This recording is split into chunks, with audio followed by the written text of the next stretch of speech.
जितना दिया सरकार ने मुझको उतनी मेरी औकात नहीं। यह तो करम है उनका वरना यह तो करम है उनका वरना मुझ में तो ऐसी बात नहीं। जितना दिया सरकार ने मुझको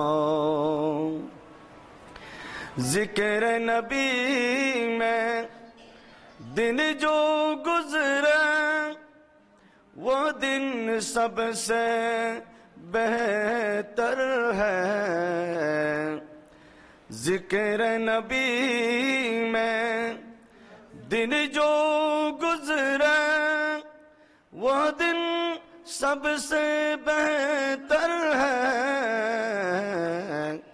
याद नबी में रात जो गुजरी याद नबी में रात जो गुजरी उससे बेहतर रात नहीं।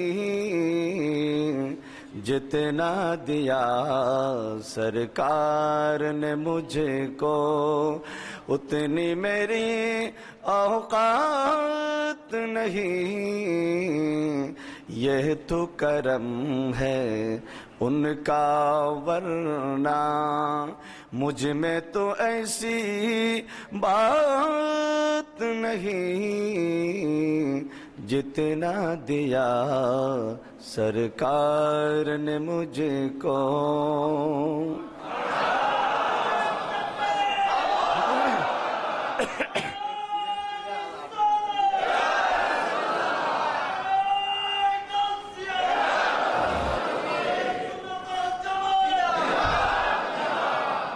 मोहतरम हाजरीन सामीन कराम सम्मानित मुसल्लिन कराम रहमानी व रहमकुमुल्लाह अस्सलामु अलैकुम व रहमतुल्लाहि व बरकातुहू।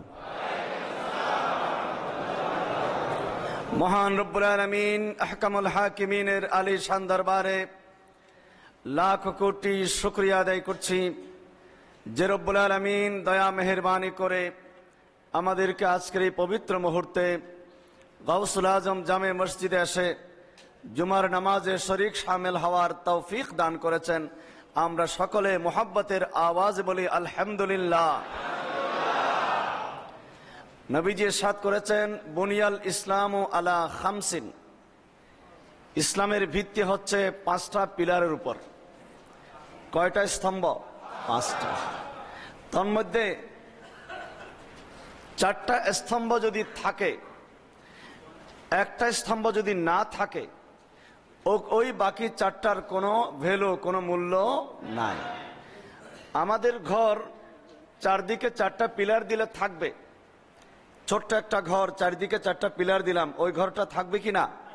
কিন্তু ইসলামের ঘরটা এমন একটা ঘর ওই 4টা পিলার দিলে থাকবে না যদি আসল পিলারটা না থাকে। সেই আসল পিলারের নাম হচ্ছে ঈমান। ঈমান আছে, নামাজ ঠিক আছে, ঈমান আছে, রোজা ঠিক আছে, ঈমান আছে, হজ এবং যাকাত ঠিক আছে। ঈমানটা নাই, বাকি 4টা পিলার যদি 100% থাকে কোনো লাভ নাই, সেই ঘর টিকবে না।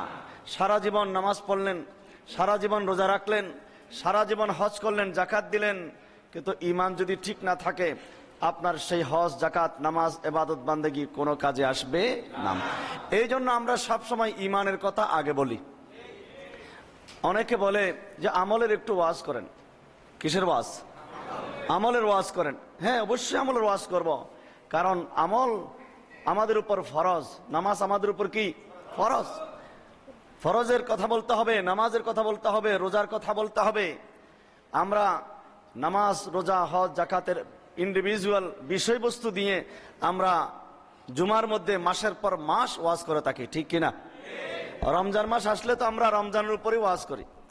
যাকাতের কথা বলি, হজের মাস আসলে আমরা হজের আলোচনা করি। নামাজের বিভিন্ন সময় আমরা নামাজের আলোচনা করি, কিন্তু আমাদের জানার বিষয়, গবেষণার বিষয় হলো নামাজ ফরজ হয়েছে কখন। নামাজ ফরজ হয়েছে, আমার নবী 40 বছর জাহিরি হায়াতে ইসলাম প্রচার শুরু করেছেন, ইসলামের দাওয়াত, ইমানের দাওয়াত দিয়েছেন। যেই বছর ইমানের দাওয়াত দিয়েছেন সেই বছর কি নামাজ ফরজ হয়েছে? তারও আরো প্রায় 11.5 বছর পরে, ঠিক কিনা? মেরাজে নামাজ ফরজ হয়েছে। কোথায়? মেরাজে। আর বাকিগুলো তো হিজরতের পরে, হজ বলেন, জাকাত বলেন, এগুলো সব হিজরতের পরে। নামাজ ফরজ হয়েছে নবুয়ত প্রকাশের আরো প্রায় 11 বছর পর। তাহলে ইসলামের 4টি পিলার, নামাজ, রোজা, হজ, জাকাত, এই পিলারের কার্যক্রম খোদা আল্লাহর পক্ষ থেকে এসেছে নবীজি নবুয়ত এলান করার 10-11 বছর পরে। নামাজ যখন ফরজ হয়, এর আগে যে আরো 11 বছর ছিল, তখন সাহাবায়ে কেরাম যারা মুসলমান ছিলেন তারা কি নামাজ পড়েছিলেন? না রোজা রেখেছিলেন, না জাকাত দিয়েছিলেন, না হজ করেছিলেন। এই 11টি বছর তারা কি করেছিলেন? একটা প্রশ্ন হতে পারে কি না? এই 11টি বছর নামাজ ফরজ হওয়ার আগ পর্যন্ত 11 বছর তারা কিসের তালিম নিয়েছিলেন, কিসের দীক্ষা নিয়েছিলেন, কিসের প্র্যাকটিস করেছিলেন? উত্তর একটাই, এই 11টি বছর আমার রসুল তাদেরকে ঈমান এবং আকীদার ট্রেনিং দিয়েছিলেন। 11 বছর ঈমানের ওয়াজ করেছেন, আকীদার তালিম দিয়েছেন, তারপরে নামাজ আসছে। তারপরে কি এসেছে? ঈমান এবং আকীদা যখন পাকাপুক্ত হয়ে গেল, এবার নামাজটা এমন নামাজ হয়েছে যে নামাজ পড়েছেন সিদ্দিক আকবর, যে নামাজ পড়েছেন ফারুক আজম, যে নামাজ পড়েছেন হযরত ওসমান গনি জিন্নুরাইন রাদিয়াল্লাহু তাআলা আনহু। যখন নামাজে দাঁড়াতেন, রাত্রে 2 রাকাত নামাজের নিয়ত করতেন, 2 রাকাত পড়ার আগে আগে ফজরের নামাজের সময় হয়ে যেত। কিভাবে রাত্রটা পার হয়ে যেত হযরত ওসমান রাদিয়াল্লাহু তাআলা আনহু বুঝতেই পারতেন না। নামাজের ভিতরে এত মজা তারা পাচ্ছিলেন। নামাজ পড়ছিলেন মাওলা আলী শের খুদা রাদিয়াল্লাহু তাআলা আনহু। যুদ্ধের ময়দানে তীরবিদ্ধ হয়েছে, অনেক চেষ্টা করে বের করা সম্ভব হয়নি। মাওলা আলী শের খুদা রাদিয়াল্লাহু তাআলা আনহু যখন নামাজে দাঁড়িয়ে গেলেন, সেই নামাজ অবস্থায় 3-4 জনে জোর করে টেনে তীর বের করেছেন। মাওলা আলী শের খুদা নামাজের মধ্যে নামাজ ভেঙে ফেলা দূরের কথা, উফ শব্দ পর্যন্ত তিনি করেননি। নামাজ শেষ হওয়ার পর দেখলেন ওনার পায়ের মধ্যে তীর নাই। জিজ্ঞেস করলেন, আমার তীর কোথায়? হুজুর, আপনি যখন নামাজে ছিলেন তখন আমরা 3-4 জনে ধরে টেনে তীর বের করেছি। মাওলা আলী শের খুদা বলেন, খুদা কি কসম, আল্লাহর কসম, তোমরা কখন আমার তীর বের করেছ? নামাজের ভিতরে আমি এত মজা পাচ্ছিলাম, আমার তীর কখন বের করেছ আমি তো বুঝতেও পারি নাই, আমার কোনো খবরও ছিল না। এই হলো নামাজ। নামাজের ভিতরে স্বাদ। সাহাবায়ে কেরাম নামাজ পড়তেন, অনেক সময় পাখি এসে এখানে বসে থাকতো, মনে করতো পাখিরা মনে করে একটা শুকনা কাঠ, এমন ভাবে নামাজের মধ্যে থাকতেন। আর আমরা নামাজ পড়লে তো ডান দিকেও তাকাই, বাম দিকেও তাকাই, আর বিশেষ করে মশা দলে মশাও মারি, ঠিক না? আবার তারাবি নামাজের সময় ঘড়ির দিকেও তাকাই, হাফেজ সাহেব কোনটা চালো কোনটা লেজি। নামাজের দাঁড়ালে আমরা ইক্তেদাই তু বিহাজাল ইমামকে দিয়ে এবার আমরা চলে যাই আমাদের দোকান হিসাব করতে, আমাদের বাড়িতে। এটা কি মাওলা আলী শের খুদার নামাজ ছিল? এটা কি হযরত বেলাল হাবশির নামাজ ছিল? এটা কি সিদ্দিক আকবরের নামাজ ছিল? হযরত খাতুনে জান্নাত, সেদিন বলেছিলাম, খাতুনে জান্নাত 2 রাকাত নামাজ, নফল নামাজের নিয়ত করলেন। প্রথম রাকাতের প্রথম সিজদার মধ্যে সারা রাতটা কেটে গেল। কিছুক্ষণ পরে শুনে ফজরের আজান হচ্ছে, নামাজ শেষ করে চোখের পানি ছেড়ে কাঁদলেন, আল্লাহ, রাত্রটা এত ছোট হয়ে গেল, মাত্র 2 রাকাত নামাজের নিয়ত করলাম, একটা রাকাতও শেষ করতে পারলাম না। আল্লাহ, একটু লম্বা করে দাও, আমি ফাতেমা যেন মন ভরে 2টা রাকাত নামাজ পড়তে পারি। নামাজের ভিতরে স্বাদ পাওয়া যাবে যদি তরিকতের গন্ধ থাকে। মাওলা আলী শের খুদার বেলায়েতের ভয়েস যদি আপনার ভিতরে আসে, তখন আপনি সেই নামাজের ভিতরে স্বাদ পাবেন, তখন দুনিয়ার আর কিছু ভালো লাগবে না। নামাজ হবে একমাত্র আল্লাহর জন্য, দুনিয়ার কাউকে দেখানোর জন্য নয়। কুল ইন্না সলাতি ওয়া নুসুকি ওয়া মাহইয়ায়া ওয়া মামাতি লিল্লাহি রাব্বিল আলামিন। আমার নামাজ, আমার কোরবানি, আমার জীবন, আমার মরণ সবকিছু আমার আল্লাহর জন্য। জোরে বলুন সুবহানাল্লাহ। আর রব্বুল আলামিন বলেন যে আয়াতে কারিমা আমি তেলাওয়াত করেছি, কুল ইন কুনতুম তুহিব্বুনাল্লাহা ফাত্তাবিউনি ইউহিব্বুকুমুল্লাহ। হাবিব, আপনি বলে দিন তাদেরকে যারা আমার জন্য পাগল, যারা আমাকে পেতে চায়, আমাকে ভালোবাসতে চায়, আপনি তাদেরকে বলে দিন তারা আমাকে পাওয়ার জন্য এদিক সেদিক দৌড়াচ্ছে কেন? ওখানে সেখানে, এখানে সেখানে ঘুরলে তো আমাকে পাওয়া যাবে না। আমাকে পাওয়ার ঠিকানা তাদেরকে বের করতে হবে। কুল, আপনি বলে দিন, ইন কুনতুম তুহিব্বুনাল্লাহ, তোমরা আল্লাহকে যদি মহব্বত করো, আল্লাহকে যদি পেতে চাও, আল্লাহর ভালোবাসা যদি তোমরা অর্জন করতে চাও, ফাত্তাবিউনি, আগে এক নম্বরে আমি রাসূলুল্লাহর গোলামি করো। আল্লাহ পাক রব্বুল আলামিন আমাদের নবীর মাধ্যমে সারা পৃথিবীর মানুষকে শিক্ষা দিচ্ছেন, আমি আল্লাহকে পাওয়ার ঠিকানা হলো মুহাম্মদুর রাসূলুল্লাহ সাল্লাল্লাহু আলাইহি ওয়াসাল্লাম। জোরে সোরে বলুন সুবহানাল্লাহ।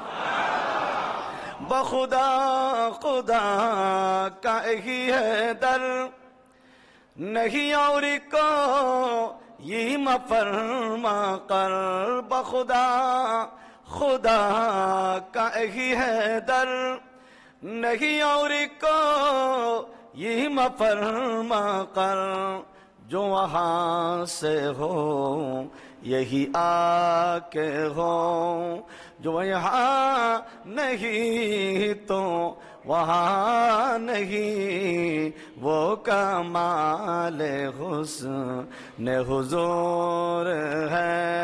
अल्लाहुम्मा सल्ले अला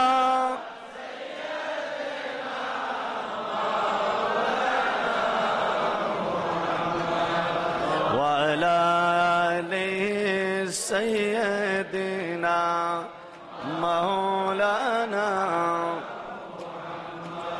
আমার প্যারেন্ট বিশ্বাস করেন, যদি তোমাদের ঘরের পাশে একটা নদী প্রবাহিত হয়ে যায়, ওই নদীর মধ্যে যদি তুমি দিনে 5 বার গোসল করো, তাহলে তোমার শরীরের মধ্যে আর কোনো ময়লা আবর্জনা থাকতে পারবে? সাহাবায়ে কেরামদেরকে প্রশ্ন করলেন, তোমার শরীরের মধ্যে আর কোনো ময়লা আবর্জনা থাকবে না? দিনে যদি 5 বার গোসল করো, যেখানে একবার গোসল করলে পরিষ্কার থাকা যায়। আমার নবী বলেন, দৈনিক কোনো বান্দা যদি 5 বার গোসল করে, তাহলে তার শরীরের মধ্যে যেমন কোনো ময়লা আবর্জনা থাকে না, অনুরূপভাবে আমার কোন উম্মত যখন দৈনিক 5 ওয়াক্ত নামাজ যথাসময় আদায় করে, আল্লাহ পাক রব্বুল আলামিন তার জীবনের সমস্ত গুনাহ খাতা মাফ করে দেবেন, পরিষ্কার করে দেবেন।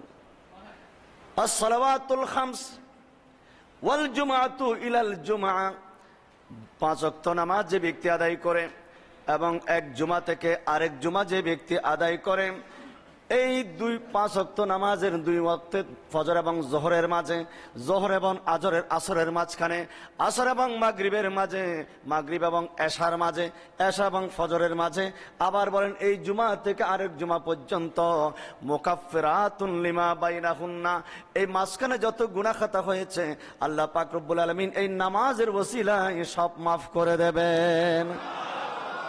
নামাজ এত বড় নিয়ামত, যে নামাজ আল্লাহ পাক রব্বুল আলামিন দুনিয়াতে দিতে পারতেন, দুনিয়াতে না দিয়ে আল্লাহর হাবিবকে লামাকানের মেহমান বানিয়ে নিয়ে গিয়েছেন। জিব্রাইল, আমার নবীকে একটু নিয়ে আসো আমার দরবারে। জিব্রাইল ফেরেশতা আসলেন, বলেন না, যাওয়ার আগে তুমি একটা কাজ করো, আরশ কুরসিতে এমনি সাজানো, আরো সাজাও, বেহেশতে এমনি সাজানো, আরো সাজাও, স্পেশালি আজকে জাহান্নামের আগুনটা আজকের জন্য নিভিয়ে দাও। आने वाला है महबूब मेरा, आने वाला है महबूब मेरा, अर्श कुर्सी फरिश्तों सजाओ, सुभानअल्लाह। सर्द कर दो জাহান্নাম কি আতিশ, আতিশ মানে আগুন, জাহান্নামের আগুনটা তোমরা ঠান্ডা করে দাও। আমার নবী যে আসবেন, আজকে আমার নবীর সামনে জাহান্নামের আগুন জ্বলতে থাকবে, এটা হতে পারে না। আমার নবীর সম্মানে আজকের জন্য জাহান্নামের আগুনটা কিছুক্ষণের জন্য বন্ধ করে দাও। सर्द कर दो जहन्नम की आतिश, और जन्नत की दुल्हा बनाना। उम्मे हानी के घर कमली वाले सूर है ते के जिबरील पहुंचे। দেখেন কবিরা সাহিত্যিকরা তাদের কবিতার কলম দিয়ে কি চমৎকার করে আমার নবীর শান বয়ান করে দিয়েছে। সবার কলম দিয়ে আসে না, যার ভিতরে মহব্বত আছে, প্রেম আছে, তাদের কলম দিয়ে সমস্ত কথা আসে। उम्मे हानी के घर कमली वाले सो रहे थे के जिबरील पहुंचे और बोले हैं ये हुक्म रब है। जिब्राइल ऐसे बोले या अल्लाहर हुकुम। और बोले हैं ये हुक्म रब है जल्दी महबूब को मेरे बुलाना। आने वाला है महबूब मेरा अर्श कुर्सी फर्श तो सजाओ। আল্লাহ রাব্বুল আলামিন সমস্ত নবীদেরকে নির্দেশ দিলেন তোমরা সবাই বাইতুল মাকদেসে চলে যাও। আমার নবী রাহমাতুল লিল আলামিন আসবেন, আমার নবীর পেছনে তোমরা 2 রাকাত নামাজ আদায় করে নাও। আমার প্রিয় রাসূল 7 আসমান পার হয়ে আরশ কুরসি লৌহ কলম লামকানের মেহমান হয়ে গেলেন। আল্লাহ বলেন উদনু মিন্নি, নবী আরো কাছে আসুন। সুম্মা দানা, নবীজি কাছে গেলেন। আল্লাহ বলেন উদনু মিন্নি, আরো কাছে আসুন। নবীজি আরো কাছে গেলেন। সূরা নজমের মধ্যে এসেছে ওয়ান নাজমে ইদা হাওয়া মা দাল্লা সাহিবুকুম ওয়া মা গাওয়া ওয়া মা ইয়ানতিকু আনিল হাওয়া ইন হুয়া ইল্লা ওয়াহিয়ুন ইউহা। বলতে বলতে আল্লাহ বলেন সুম্মা দানা ফাতাদাল্লা ফাকানা কাবা কাউসাইনে আও আদনা। আমার নবী আল্লাহর কাছে এত কাছে গেলেন, 2টা ধনুক যতটুকু কাছে, আমার নবীজি তার চাইতে আরো কাছে আল্লাহ নিয়ে গেলেন। রব্বুল আলামিন সেদিন 90,000 কথাবার্তা বলেছেন, 90,000 কালাম করেছেন। আসার সময় আল্লাহ বললেন ইয়া রাসূলুল্লাহ আপনি তো চলে যাচ্ছেন, আপনার উম্মতের জন্য আমি একটা উপহার দিতে চাই। আল্লাহ কি উপহার? বলে আপনার উম্মতের জন্য বেশি না 50 ওয়াক্ত নামাজ দিয়ে দিলাম। সুবহানাল্লাহ। কয় ওয়াক্ত? 50 ওয়াক্ত নামাজ যদি থাকতো তাইলে কি আর খাওয়া দাওয়া সম্ভব হতো? বাজারে যাওয়া সম্ভব হতো? ব্যবসা বাণিজ্য, কিসের চাকরি, কিসের ব্যবসা, কিসের বেড়ানো, কিসের বিয়ে শাদী? 24 ঘন্টা শুধু নামাজের ভিতরে থাকতে হতো। একটু খেয়াল করে দেখুন তো, 50 ওয়াক্ত নামাজ যদি আমরা হিসেব করি প্রতি ঘন্টায় কয় ওয়াক্ত পড়ে? 2 ওয়াক্তের চেয়ে আরো একটু বেশি পড়ে। তো 1 ঘন্টা উজু করবেন নাকি গোসল করবেন, না নামাজ পড়ে আবার খেতে যাবেন, নাকি আসবেন, এই অবস্থায় থাকতে হতো। এখন প্রশ্ন হলো যে আল্লাহ পাক এই 24 ঘন্টার ভিতরে, দিন রাত্রির ভিতরে যে 50 ওয়াক্ত নামাজ দিলেন, এটা যে আমরা পারবো কি পারবো না সেটা আল্লাহ পাক জানেন কি জানেন না? তো জেনে শুনে এটা কেন করলেন? বলে জেনে শুনে আল্লাহ পাক করেছেন, একটা বাহানা করেছেন। আল্লাহ পাকের মানসা মর্জি হলো আমার নবীর উম্মতদের জন্য আমি আল্লাহ মূলত দেব তো 5 ওয়াক্ত, প্রথমে একটু দেখালাম 50 ওয়াক্ত, যাতে করে আমি 5 ওয়াক্তের বদৌলতে তাদেরকে 50 ওয়াক্ত নামাজের সওয়াব দিয়ে দিতে পারি। আমার নবী মুসা কালিমুল্লাহ আলাইহিস সালামের রিকোয়েস্টে গেলেন, 5 ওয়াক্ত কমানো হলো, আবার গেলেন, আবার 5 ওয়াক্ত, আবার গেলেন, আবার 5 ওয়াক্ত, কমাতে কমাতে 45 ওয়াক্ত মাইনাস হয়ে গেল। হুজুর বলেন আল্লাহ আমার উম্মত 50 ওয়াক্ত থেকে 5 ওয়াক্ত চলে আসলো, 45 ওয়াক্ত নামাজ সওয়াব থেকে বঞ্চিত হয়ে গেল। আল্লাহ রাব্বুল আলামিন বলেন ইয়া রাসূলুল্লাহ না না না, আপনার উম্মতের আমি দায়িত্বটা, ডিউটিটা শুধু কমিয়ে দিয়েছি, সওয়াব তো 1 ফোঁটাও কমাই নাই। তারা পড়বে 5 ওয়াক্ত, আমি আল্লাহ আপনার খাতিরে তাদেরকে সওয়াব দেব 50 ওয়াক্ত নামাজের জন্য। এটা অন্য কোন উম্মতের জন্য ছিল না, এটা আমাদের জন্য। শুধু আমাদের চেহারা সুন্দর, কোয়ালিটি বেশি, এই জন্য আমাদের দিকে তাকিয়ে নয়। আমরা এমন এক নবীর উম্মত যে নবী হলেন ইমামুল আম্বিয়া ওয়াল মুরসালিন। নবীর ওসিলায় আল্লাহ পাক রব্বুল আলামিন আমাদেরকে এই নিয়ামত দান করেছেন। खुदा के अज़मत क्या है मोहम्मद मुस्तफा जाने मकामे मुस्तफा क्या है मोहम्मद का खुदा जाने এমনি করে শুধু একটা নয়, আরো অনেক দৃষ্টান্ত আছে যেটা অন্য নবীদের উম্মতের জন্য ছিল না, আল্লাহ পাক আমাদের জন্য স্পেশালি দান করেছেন। উদ্দেশ্য মাকসাদ কারণ একটাই, আমরা ইমামুল আম্বিয়া ওয়াল মুরসালিনের উম্মত হতে পেরেছি। জোরে বলুন সুবহানাল্লাহ। আল্লাহ পাক রব্বুল আলামিন বলেন, নবী আপনি তাদেরকে বলে দিন, ওরা আমাকে যারা পেতে চায় ডাইরেক্ট আমাকে নয়, ওরা যেন আপনার মাধ্যম হয়ে আসে। ফাত্তাবিউনি, আপনার গোলামি ইখতিয়ার করে, ইউহিব্বুকুমুল্লাহ, তাহলে আল্লাহ পাক নিজেই তাদেরকে মহব্বত করবেন। মহব্বত এটা অনেক গুরুত্বপূর্ণ জিনিস। মহব্বত যেখানে আছে সেখানে তাজিম আছে, যেখানে মহব্বত নাই, ভালোবাসা নাই, সেখানে তাজিম নাই। আজকে বাতিল ফেরকাদের ভিতরে রসুলের মহব্বত নাই বলে তারা নবীকে নিজের বড় ভাইয়ের মতো মনে করে, তারা নবীকে নিজের মতো দোষগুণে মানুষ মনে করে। আবু জাহেলের ভিতরে নবীর মহব্বত ছিল না বলে আবু জাহেল আমার নবীকে অমাবস্যার চাঁদের মতো, অমাবস্যার রাতের মতো অন্ধকার দেখেছিল। আর সিদ্দিক আকবরের অন্তরে আমার নবীর তাজিম মহব্বত ছিল বলে হযরত আবু বকর সিদ্দিক বলেছিলেন, ইয়া রাসূলুল্লাহ, আপনার চেহারা মোবারকটা আমার কাছে পূর্ণিমার চাঁদের চাইতে আরো বেশি সুন্দর লাগে। হুজুর বললেন, আবু বকরের কথাও ঠিক, আবু জাহেলের কথাও ঠিক। ইয়া রাসূলুল্লাহ, আবু বকরের কথা ঠিক আছে, আবু জাহেলের কথা কেমনে ঠিক হবে?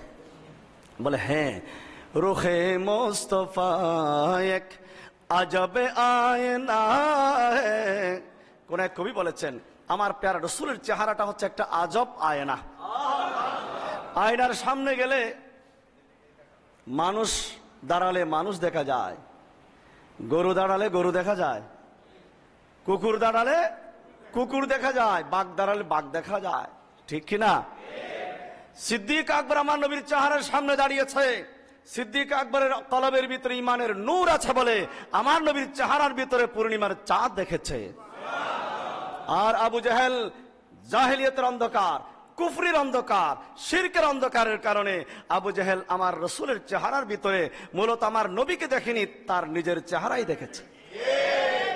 সুতরাং যে যেরকম নবীকে সে সেরকম দেখে, যার ভিতরে যেরকম। তো এখন যারা নবীকে তাদের মতো মনে করে, যে লোকটা অসৎ সে বাকিদেরকে অসৎ মনে করে। যার ভিতরে জাহালতের অন্ধকার, আবু জাহেলের সাথে যার রুহানি কানেকশন, সে তো নবীকে তার মতোই মনে করবে। আর যাদের সাথে সিদ্দিক আকবরের সম্পর্ক, সেই নবীকে সেরকম করে ইজ্জত করতে জানবে, সম্মান করতে জানবে। বলেছিলাম মোহাব্বত অত্যন্ত মূল্যবান একটি জিনিস, এটা অত্যন্ত মূল্যবান একটা নিয়ামত। মোহাব্বত আমার নবী সাদ করেন, আলা লা ঈমানা লিমান লা মুহাব্বাত লা, যার ভিতরে মোহাব্বত নাই তার ভিতরে ঈমান নাই, তার ভিতরে কি নাই? ঈমান নাই। এখন আপনি মোহাব্বত, রাসূলের মোহাব্বতের কথা বললে অনেকে বলবে যে আপনারা মোহাব্বত করে যেটা করলেন এটা কোন কিতাবে আছে? মোহাব্বতের কারণে আপনি চুমা দিলেন, বলে এটার দলিল কি? নবীর নাম শুনে আমরা এখানে চুমা দিয়ে চোখে লাগাচ্ছি, অনেকের কাছে এটা বিরক্তিকর মনে হয় এবং দলিল খোঁজে। আরে বাবা, কি খোঁজে? দলিল খোঁজে। মোহাব্বতের মধ্যে মোহাব্বত এমন একটা জিনিস যেটা দলিলের মুখাপেক্ষী না। জোরে বলুন সুবহানাল্লাহ। যেটা দলিলের কিনা মুখাপেক্ষী নয়। নবীর মোহাব্বতে আমরা কিয়াম করি, নবীকে তাজিম করে সম্মান করে সালাম করি, বলে এটার দলিল কি? আমরা বলি মোহাব্বতের জন্য কোনো দলিল লাগে না। বলে এটা কোন ধরনের কথা আবার? মোহাব্বতের জন্য দলিল লাগে না? হ্যাঁ, মোহাব্বতের জন্য দলিল লাগে না, তার প্রমাণ দেব। আমার নবী যখন জাহিরি হায়াতের শেষ দিকে কয়েকদিন মসজিদে নববীতে নামাজ পড়াতে আসেননি, নির্দেশ দিলেন, যাও তোমরা আবু বকরকে নামাজ পড়াতে বলো। হযরত সিদ্দিক আকবর রাদিয়াল্লাহু তাআলা আনহু নামাজের ইমামতিতে দাঁড়ালেন, সাহাবায়ে কেরাম পেছনে ইক্তেদা করলেন। প্যারা রাসূল পর্দা সরিয়ে দেখলেন যে সাহাবায়ে কেরাম কত সুন্দর চমৎকার সিদ্দিক আকবরের পিছনে সুন্দরভাবে নামাজে দাঁড়িয়ে গেছে। তাহলে সিদ্দিক আকবরকে তারা ইমাম হিসেবে মেনে নিয়েছে। আমার নবী খুশি হয়ে রাসূল পাকের আনন্দে চোখের কোনা দিয়ে পানি চলে আসলো। আমার প্যারা রাসূল দুইজন সাহাবীকে বললেন, তন্মধ্যে একজন মাওলা আলী শের খুদা রাদিয়াল্লাহু তাআলা আনহু বললেন, আমার সিদ্দিক আকবর ইমামতের মুসাল্লায় দাঁড়িয়েছে, আমার সাহাবীরা সিদ্দিক আকবরের অনুসরণ করে নামাজের ইক্তেদা করেছেন। কত সুন্দর লাগছে আমার। আমি রাসূল সেই জামাতের মধ্যে যতই কষ্ট হোক আমি জামাতে শরীক হব। প্যারা নবীজি সাহাবীদের কাঁধের উপর হাত দিয়ে ওই নামাজের মধ্যে আসলেন। আমার নবী খুজরা মোবারক থেকে যখন বের হলেন, সাহাবায়ে ইকরাম নামাজের মধ্যে ছিলেন, সবাই নবীজির দিকে ঘুরে গেলেন। নামাজ, নবী আসলে নামাজ থেকে এরকম ঘুরে যাওয়া, এটার দলিল কোথায় আছে? বলে এটার দলিল কোন কিতাবে আছে?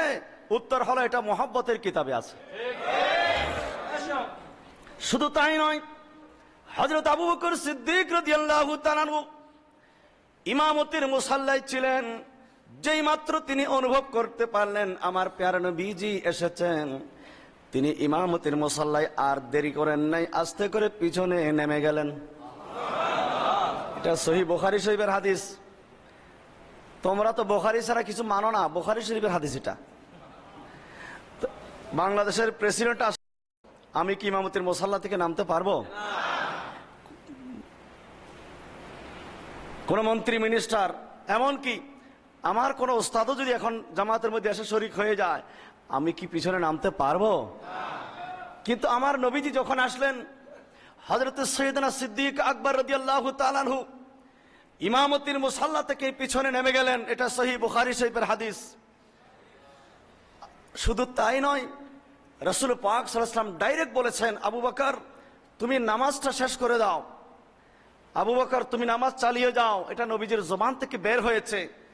কিন্তু সিদ্দিক আকবর তারপরও পিছনে নেমে গেলেন। নবীর নির্দেশ পাওয়ার পরও যে সিদ্দিক আকবর যে নেমে গেলেন, এই যে নামাজ ভেঙে নামাজে থাকা অবস্থায় ইমামতির মুসাল্লা থেকে এইভাবে নেমে যাওয়ার, নবী আসলে নেমে যাওয়া, এটা ৬,৬৬৬ আয়াতের মধ্যে কোন আয়াতে আছে? এবং কোন হাদিসের মধ্যে আছে যে আমি আসলে খবরদার তোমরা নামাজে ইমামতি থাকলে নামাজের ইমামতি ছেড়ে দিবা? এরকম কোন হাদিস কেউ দেখাতে পারবে?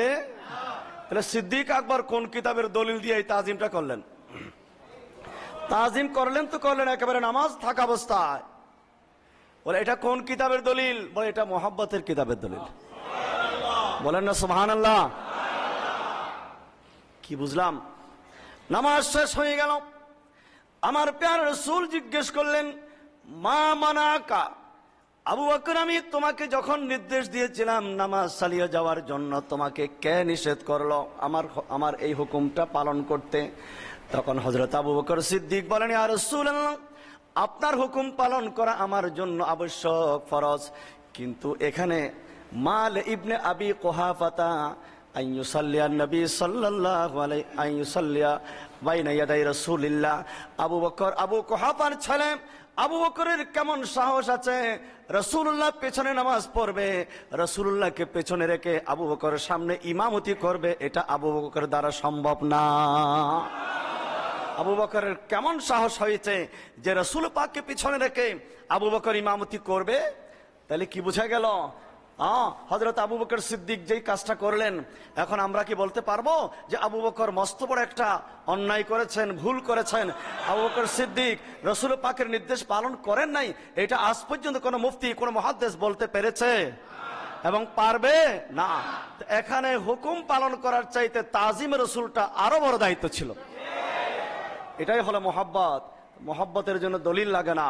সিদ্দিক আকবরের দলিল ছিল না, কিন্তু সিদ্দিক আকবর যেটা করেছেন সেটাই আমাদের জন্য দলিল হয়ে গেল। হযরত ওসমান রাদিয়াল্লাহু তাআলা আনহু, বেশি দূরে যাওয়ার দরকার নেই, এটাও সহিহ বুখারী শরীফের হাদিস। সাহাবায়ে কেরামদেরকে আমরা মডেল হিসেবে দেখব। হযরত ওসমান রাদিয়াল্লাহু তাআলা আনহু হুদায়বিয়ার সন্ধির ঘটনা আপনারা জানেন। হুদায়বিয়ার সন্ধির দিন হযরত ওসমান রাদিয়াল্লাহু তাআলা আনহু যখন প্রতিনিধি হিসেবে মক্কা শরীফ গেলেন, এদিকে ছড়িয়ে পড়ল হযরত ওসমান রাদিয়াল্লাহু তাআলাকে হত্যা করা হয়েছে। কিন্তু পরবর্তীতে হযরত ওসমান রাদিয়াল্লাহু তাআলা সেখানে অক্ষত অবস্থায় তো ছিলেনই, উনি খানে কাবার মধ্যে হাজির হয়ে গিয়েছিলেন, হারাম শরীফের মধ্যে। হযরত ওসমান রাদিয়াল্লাহু তাআলা আনহুকে বলা হয়েছিল তুমি আগে যাও, এরপর আমরা আসতেছি। কিন্তু হযরত ওসমান রাদিয়াল্লাহু তাআলা আনহু যখন জানতে পারলেন যে মুসলমানগণ এই বছর হজ করবেন না, হুদায়বিয়ার সন্ধি 6ষ্ঠ হিজরিতে, আপনারা যারা ইতিহাস পড়েছেন জানেন, এই বছর মুসলমানরা হজ না করে চলে যাবে আগামী বছর। এটা তাদের সাথে একটা কি হয়েছে, সোলা মানে চুক্তি হয়েছে। হযরত উসমান রাদিয়াল্লাহু তাআলা আনহু যখন জানতে পারলেন যে আমার নবী আসবেন না, মুসলমানরা এই বছর আসবেন না, তখন উসমান রাদিয়াল্লাহু তাআলা আনহুকে তারা বলেছিল যে আপনি যেহেতু এসে গেছেন, আপনি আপনার তাওয়াফটা করে চলে যেতে পারবেন। হযরত উসমান রাদিয়াল্লাহু বলেন, আল্লাহর কসম, আল্লাহর আমার প্যারা নবী যেখানে নাই, আমার নবীকে বাদ দিয়ে আমি উসমান এই খানে কাবার তাওয়াফ করব না। আমার নবী যেদিন আসবেন আমি আমার নবীর সাথে তাওয়াফ করব। আমার নবী আজকে চলে গেছেন, তো এটা কোন কিতাবে লেখা আছে যে ওসমান নবী না আসলো তুমি তাওয়াফ করা এটা নিষেধ ছিল? না, ওসমান রাদিয়াল্লাহু তাআলা করতে পারতেন, এটা নিষেধ কোথাও নাই। নবীকে বাদ দিয়ে তাওয়াফ করা যাবে না। এরকম যেমন এখন আমরা তাওয়াফ করি, রাসূল পাক সাল্লাল্লাহু আলাইহি ওয়াসাল্লাম যদিও হায়াত নবী হাজির নাজের, কিন্তু সশরীরে তো আমরা আমার নবীকে সাথে নিয়ে তাওয়াফ করছি না। তাই বলে কি আমাদের তাওয়াফ হবে না, আমাদের হজ হবে না? তাবিঈন ইকরাম করেছেন, আমার নবী তো হজ করেছেন একবার, এরপর বাকি যারা করেছিলেন তারা কি নবীকে সাথে নিয়ে করেছিলেন? না। কিন্তু সেদিন উসমান রাদিয়াল্লাহু তাআলা আনহুর দর্শন, কনসেপ্টটা কি ছিল, আকীদাটা কি ছিল, ওনার শিক্ষাটা কি ছিল, যেহেতু আমার রাসূল আসেন নাই, সুতরাং আমি আমার নবীকে বাদ দিয়ে তাওয়াফ এই বছর আমি করব না। ডাইরেক্ট খানায়ে কাবার হেরেম থেকে তিনি আবারও ফিরে গিয়েছিলেন।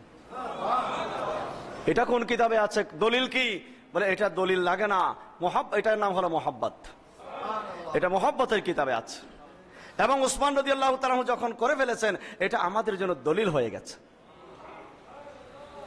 কাফেরদের পক্ষ থেকে এসেছিল উরওয়া ইবনে মাসউদ, বলে উরওয়া ইবনে মাসউদকে পাঠানো হলো, দেখে আসো তো যে ওখানে মুসলমানদের কি অবস্থা, তাদের সাথে আমরা কি যুদ্ধ করব নাকি চুক্তি করব, একটু অবস্থা বুঝে এসো, তাদের সাথে আমরা পারবো কিনা। উরওয়া ইবনে মাসউদ তিনি দূর থেকে দেখলেন যে সেখানে দৌড়াদৌড়ি চলতেছে। তিনি গভীরভাবে লক্ষ্য করলেন, কিসের দৌড়াদৌড়ি, কিসের এত তাড়াহুড়া, কিসের এত ছটফট। হযরত উরওয়া ইবনে মাসউদ তিনি ওদের পক্ষ থেকে এসেছিলেন। উনি একটা জিনিস দেখে অবাক হয়ে গেলেন, যে তিনি এসে বললেন, খবরদার তোমরা পারবে না। আমি যেই দৃশ্য দেখে এসেছি, পৃথিবীর অনেক বড় বড় রাজা বাদশার দরবার আমি গিয়েছি প্রতিনিধি হিসাবে, আমি তাদের প্রজাদেরকেও দেখেছি তাদের রাজার প্রতি সম্মান কেমন, কিন্তু আজকে দেখলাম আসহাবে রাসূলুল্লাহ তাদের নবীকে কেমন সম্মান করে। আমি দেখতে পেয়েছি তাদের নবী ওযু করার সময় যে পানি, ওই একটা ফোঁটা পানি আমি মাটিতে পড়তে দেখি নাই, তারা প্রত্যেকটা পানির ফোঁটা হাতে নিয়ে তাদের চোখের মধ্যে মালিশ করতে দেখেছি, বুকের মধ্যে মালিশ করতে আমি দেখেছি। এবং যারা পানি পায় নাই, তারা পানি পেয়েছে, তাদের হাতের সাথে হাত লাগিয়ে সেটা চোখে মুখে মালিশ করছে। এমন শ্রদ্ধা যে নবীর প্রতি সাহাবীদের, সেই সমস্ত ব্যক্তিদের সামনে তোমরা কখনো টিকে থাকতে পারবে না। জোরে সোরে বলুন সুবহানাল্লাহ। নবীর অজুর পানি ব্যবহারের পানি, এগুলা ব্যবহার করা, এগুলা নিজে পাক, কিন্তু অন্যকে পাক করতে পারে না। মায়ে তাহের, গায়রে মুতাহের বলা হয় এগুলাকে।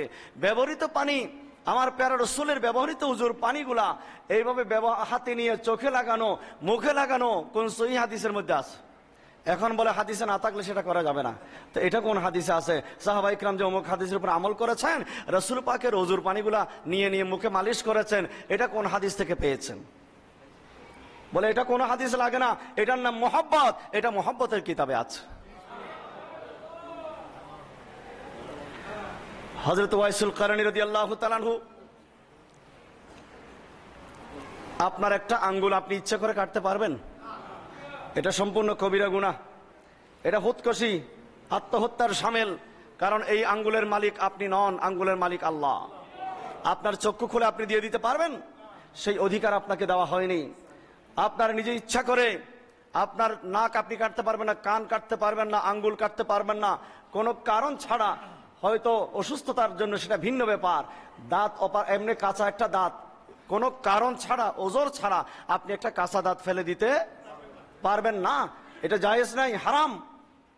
কিন্তু হযরত ওয়াইসুল কারনী রাদিয়াল্লাহু তাআলা আনহু যখন শুনলেন উহুদের ময়দানে আমার প্যারা রাসূলের দন্দান মোবারক শহীদ হয়েছে, আমার রাসূলের দাঁত মোবারক শহীদ হয়েছে উহুদের যুদ্ধে, উহুদের ময়দানে, এই খবর যখন হযরত ওয়াইসুল কারনী রাদিয়াল্লাহু তাআলা আনহুর কাছে গেল, তিনি বসে আর দেরি করেননি, সাথে সাথে একটা দাঁত ফেলে দিয়েছে। আমার রসুলের জমানে দাঁত থাকবে না, আমি ওয়াইসুল কারণীর মুখে দাঁত থাকবে, এটা হতে পারে না। তিনি দাঁত ফেলে দিলেন। আবার চিন্তা করলেন, আমি আমার নবীর কোন দাঁত মোবারকটা পড়েছে আমি তো জানি না, আমি যেটা ফেললাম এটা না হয় যদি আরেকটা হয়, তিনি ওটা ফেলে দিলেন। এরপরে মনে করলেন আরেকটা যদি হয় সেটা ফেলে দিলেন। দিতে দিতে 32 দাঁত তিনি হযরত ওয়াইসুল কারণী ফেলে দিলেন। আজ পর্যন্ত কোন মুহাদ্দিস, কোন মুফতি সাহেব ওয়াইসুল কারণীর বিরুদ্ধে ফতোয়া দিতে পেরেছে? পারবে? এটার নাম হলো মোহাব্বত। আমার নবীজি মসজিদ নববীর সামনে দাঁড়িয়ে জোরে জোরে নিঃশ্বাস নিচ্ছেন। সাহাবা ইকরাম জিজ্ঞেস করলেন, ইয়া রাসূলুল্লাহ, কিসের সুগ্রাণ, কিসের নিঃশ্বাস নিচ্ছেন? হুজুর বললেন, এদিকে একটা দেশ আছে ইয়ামান, সেই ইয়ামানের মধ্যে আমার এক প্রেমিক পাগল আছে, তার নাম ওয়াইসুল কারণী। আমি সেই প্রেমিক পাগল ওয়াইসুল কারণীর প্রেমের সুগ্রাণ নিচ্ছি। জোরে সোরে বলেন সুবহান। करूं तेरे नाम पे जा फिदा, न बस के जा दो जहां फिदा, नहीं दो जहां से भी जी भरा, करो क्या करोड़ों जहां नहीं वो कमाल हुस्न हुजूर है। सलातुन या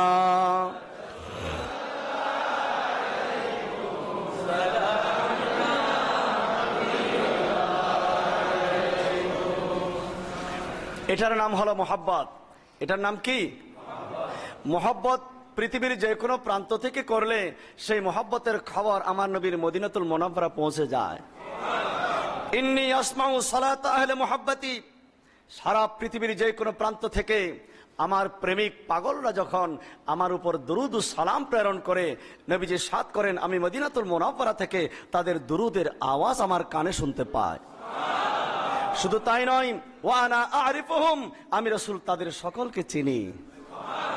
শুধু তাই নয়, কিতাবুশ শিফার মধ্যে এসেছে, আমার প্যারা রাসূল বলেন, আমার কাছে একটা নূরের দফতর আছে, একটা নূরের ডায়েরি আছে। আমি আমার নূরের দফতরে আমার সেই প্রত্যেক প্রেমিক উম্মতের নাম আমি রাসূলুল্লাহ আমার দফতরের মধ্যে লিখে ফেলি। তাহলে সারা পৃথিবীর উম্মত আমার নবীর সামনে উপস্থিত, সবার নাম জানেন। হুজুর বললেন, আমি তোমার নাম জানি, তোমার বাবার নামও জানি, তোমার দাদার নামও জানি, তোমার দাদার দাদার নামও জানি, তোমার দাদার দাদার দাদার নামও জানি। জোরে বলুন সুবহানাল্লাহ। দিয়েছেন কে? ওয়াল্লামাকা মা লাম তাকুন তা'লামু ওয়া কানা ফাদলুল্লাহি আলাইকা আযীমা। ইয়া রাসূলুল্লাহ, আপনি যাহা জানতেন না সবকিছু আল্লাহ পাক আপনাকে জানিয়ে দিয়েছেন। কোথায়? শরফুদ্দিন বুসিরি রাহমাতুল্লাহ আলাইহি গভীর রাত্রে অসুস্থ অবস্থায়, তিনি প্যারালাইজড। দুনিয়ার ডাক্তারদের ডাক্তারি শেষ, জবাব দিয়েছে। উনি চিন্তা করলেন, দুনিয়ার ডাক্তারদের ডাক্তারি যেখানে শেষ, আমার নবীর ডাক্তারি তো সেখান থেকে শুরু। তিনি আমার নবীর শানে লিখতে বসলেন, লিখা কসিদায়ে বুরদা শরীফ লিখলেন। ওই রাত্রে তিনি ঘুমালেন, ঘুম আসতে দেরি হয়েছে, আমার নবী আসতে দেরি হয়নি। নবীজি এসে তার শরীরে হাত মোবারক মালিশ করে দিলেন। আমার প্যারা রাসূলের নূরানি হাত মোবারক লাগার সাথে সাথে হযরতে শরফুদ্দিন বুসিরি এতদিন প্যারালাইজ ছিলেন, বসতে পারে না, উঠতে পারে না, চলতে পারে না, সেই শরফুদ্দিন বুসিরি উঠে দাঁড়িয়ে গেলেন। হুজুর ওনার লিখিত কসিদা শুনে এত খুশি হলেন, নবীজি তাকে একটা গিফট করলেন, একটা উপহার দিলেন। উপহার হলো একটা চাদর মোবারক। হযরত শরফুদ্দিন বুসিরি বলেন, আল্লাহর কসম, আমি সকালবেলা ঘুম থেকে উঠে দেখি আমার নবী স্বপ্নে যে চাদর মোবারক দিয়েছেন স্বপ্নে, আমি পেয়ে গেলাম বাস্তবে। আমার এই কবিতার নাম আমি লিখে দেবো কসিদাতুল বুরদা। বুরদা মানে চাদর, বুরদা শব্দের অর্থ কি? চাদর। কবিতার নাম চাদর। এক একটা কবিতার শিরোনাম থাকে না? আমাদের দেশে কবিরা অনেক কবিতা লিখেছে, খেয়াপাড়ের তরণী লিখেছে, বঙ্গভাষা লিখেছে, আরো কত ধরনের কবিতা লিখে। কবিতার একটা শিরোনাম থাকে। শরফুদ্দিন বুসিরি রহমতুল্লাহ আলাইহি বলেন, আমার এই কসিদা, আমার এই কবিতার শিরোনাম হবে কসিদাতুল বুরদা। যেই কবিতা পড়ে আমি আমার রাসূল পাকের বুরদা পেয়ে গেলাম, চাদর মোবারক পেয়ে গেলাম। জোরে সোরে বলুন সুবহান।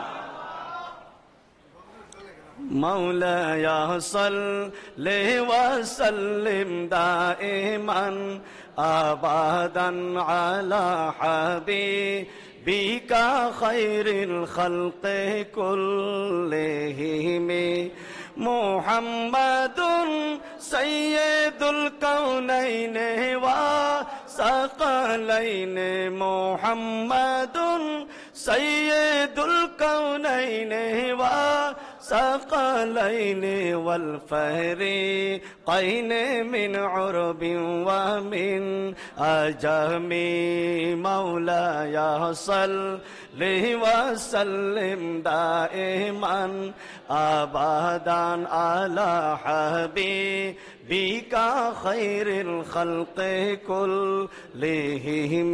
জোরে বলুন সুবহানাল্লাহ। আমাদের সভাপতি সাহেব সবসময় আমাকে বলে আপনি শুধু নজরুলের কবিতা পড়েন। এটা একটা মহব্বতের পরিচয়, ঠিক কিনা? কারণ এই নজরুলের কবিতার ভিতরে যে প্রেম, যে মহব্বত লুকায়িত আছে, ভিতরে না থাকলে কখনো কলম দিয়ে কি বের হতো?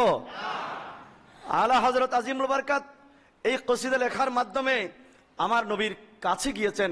শেখ সাদি রহমতুল্লাহ আলাইহি বালাগাল উলা বিকামালিহি এই 4টা লাইন কবিতা লিখে আমার নবীর দিদার লাভ করেছেন। নবীজি আসলেন, হে শেখ সাদি তুমি লিখেছো 3 লাইন, 4th লাইন তো আমি রাসূলুল্লাহ তোমাকে দেব। বালাগাল উলা বিকামালিহি কাশাফাত দুজা বিজামালিহি হাসনাত জামিউ খিসালিহি।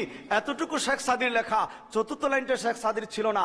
উনি অনেক চেষ্টা করে লিখতে পারে না, শেষ পর্যন্ত ঘুমিয়ে গেলেন। ঘুমের মধ্যে স্বপ্ন দেখলেন স্বয়ং রাসূলুল্লাহ সাল্লাল্লাহু আলাইহি ওয়াসাল্লাম তাশরিফ এনেছেন এবং বলেছেন, হে শেখ সাদি যেই প্রেম দিয়ে, যেই মোহাব্বত নিয়ে, যেই ভালোবাসা নিয়ে তুমি আমি রাসূলুল্লাহর উপর কবিতা লিখতে বসেছ, তোমার প্রেম, তোমার ভালোবাসা, তোমার আবেগের টান এত বেশি ছিল আমি মদিনা শরীফ থাকতে পারছি না, তোমার সাথে দেখা যাওয়ার জন্য চলে এসেছি। এবং আমি চিন্তা করলাম আমার এই প্রেমিক পাগলকে এই কবিতার মধ্যে 3 লাইনে স্টপ করে দেব, 4th লাইন আমি রাসূলুল্লাহ তাকে উপহার দেব। বলে এবার তুমি লেখো। তুমি লিখতে পারো না, আমি ওখান থেকে বন্ধ করে দিয়েছিলাম। এবার তুমি লেখো সাল্লু আলাইহি ওয়া আলিহি। তাহলে মহব্বতের দাম কত?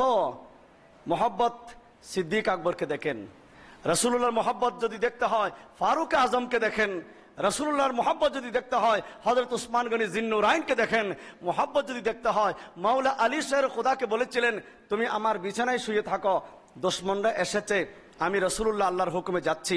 মাওলা আলী শের খোদা বলতে পারতেন ইয়া রাসূলুল্লাহ আপনি যাচ্ছেন, আপনার বিছানায় আমাকে শুয়ে যাচ্ছেন, ওরা এসে তো আমাকে পাবে। এটা মাওলা আলী শের খোদা বলতে পারতেন কিনা? কিন্তু বলেননি। বলেন না, আমার নবী যেখানেই আমাকে শুইতে বলেছেন আমি সেখানেই শুয়ে থাকবো। দুশমনরা এসে আমার নবীকে বিছানায় না পেয়ে আমাকে পাবে, আমাকে টুক করবে, আমার জীবন শেষ হবে, কোনো আপত্তি নেই। আমার নবীর নির্দেশ পালন করতে গিয়ে আমি আলীর জীবন কোরবান হবে, এটাই আমার জীবন সার্থক। জোরে বলুন সুবহান। এটা কোন কিতাবে লেখা আছে? জেনে শুনে বিছানায় শুয়ে থাকা। কারণ দুশমনরা এসে তো এই খাটের মধ্যে পাবে, ঠিক কিনা?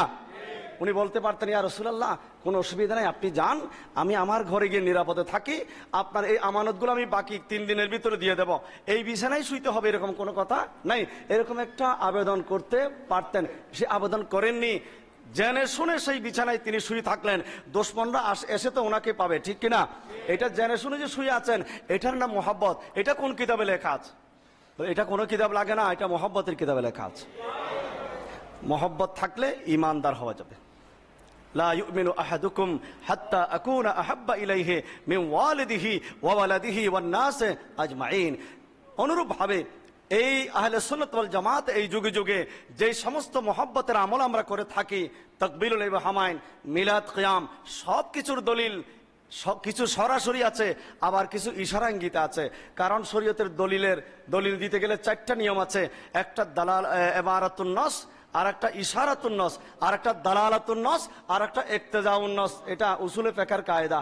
ইবারাতুন নাস ডাইরেক্ট ইবারতে, ইশারাতুন নাস এই কোরআন শরীফ কি ইশারা করতেছে, সেটা কি দালালত করতেছে, সেটা কি চাচ্ছে, এটা যারা উসুলে ফিকহ নিয়ে গবেষণা করেছে তারা সেখান থেকে দলিল বের করে।